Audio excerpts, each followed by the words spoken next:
Yo guys, a really quick thing about EQing. I just get stoked about EQing this one sound here.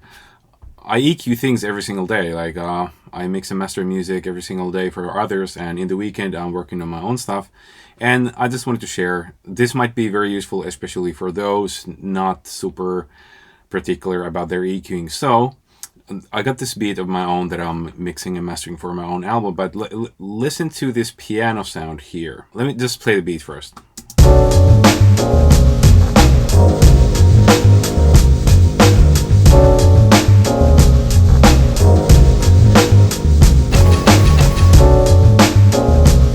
So I'm talking about this track.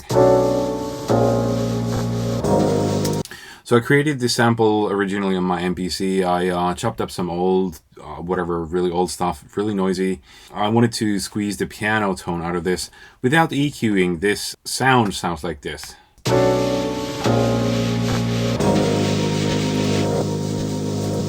So I'm doing a bit of on and off.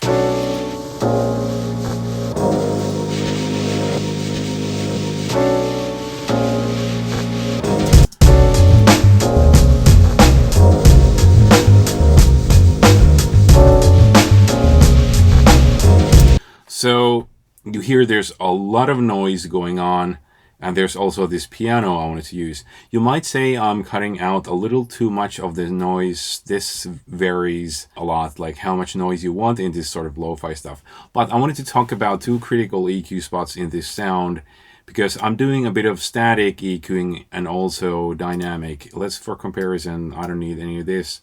So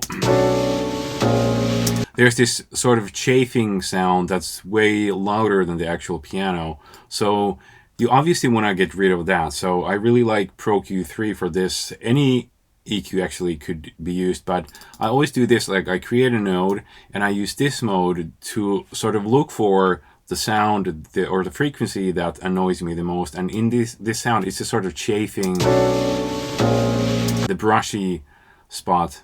So let's find that. It's higher.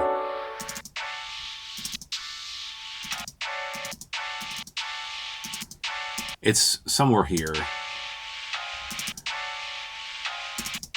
So let's try doing a static cut here.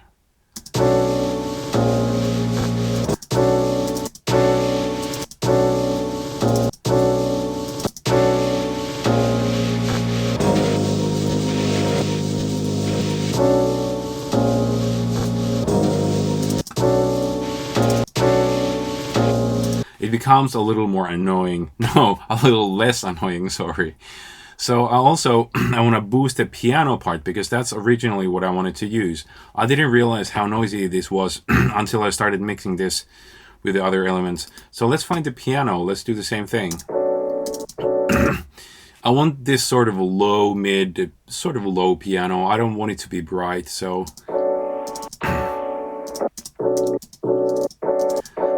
it's definitely here. No mistake. But what I did here was I wanted to do a dynamic boost. What does it mean? Well, first let's create a static boost, okay? This sort of chafing comes up once again. And it sounds a little, I don't know, a little unnatural. So I don't want to do this static boost, but I want to do a dynamic one. So this is what you want to do. So let's take a look at what happens here.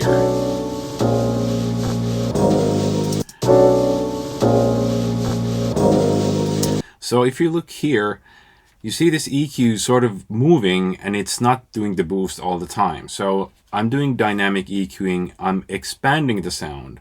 Instead of compressing it or pushing it down, I'm actually pulling the frequencies up. So here I have this threshold. So this is the threshold for the signal.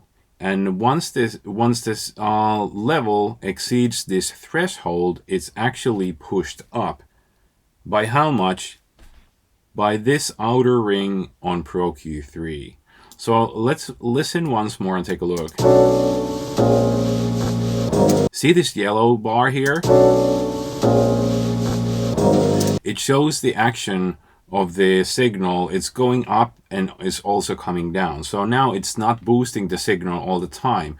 So piano is acting more dynamically. So it literally the signal literally it becomes more dynamic. Like when the piano hits, it's being boosted, but only when the piano hits. So there's sort of low, because there's noise everywhere in the signal, and I don't want the noise to be up. So the piano hits are being emphasized. So let's do a quick on and off once more.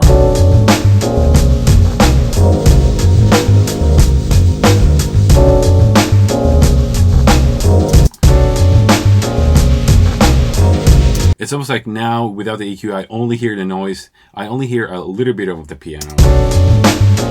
Kind of ugly. It's so much more calm now. So when you have a problem in your frequencies, use EQ that allows you to isolate the frequency and then cut that out. And if you need to introduce dynamic movement to any of the signal, do that.